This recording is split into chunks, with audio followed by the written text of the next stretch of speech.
nganti kaya manuk kena bulut kadung tresna dikapak-kapakke manut. Betul. Bocah kene lagi kasmaran jatuh cinta apa sing dikandhake karo wong sing ditresnani mesti betul mboten?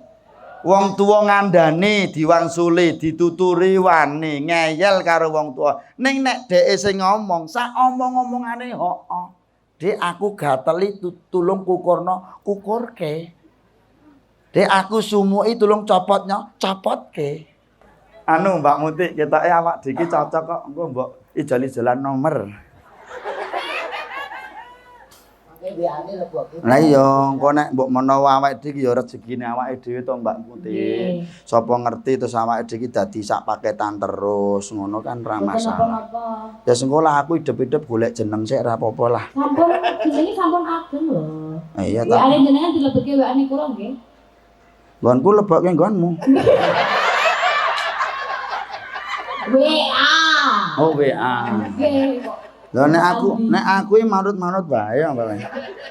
Jare wau tukeran. Aku benci pikiranku. Ngapunten nggih Pak Lurah nggih. Niki dalam rangka ya pengajian ya nyeneng-nyenengke wargane. Niki golek duit spesial kelik karo Muti wangel lho Pak. Wangel iki. Nggih ben kae terakhir ning Demak kae ya Mbak ya. Di Demak kae.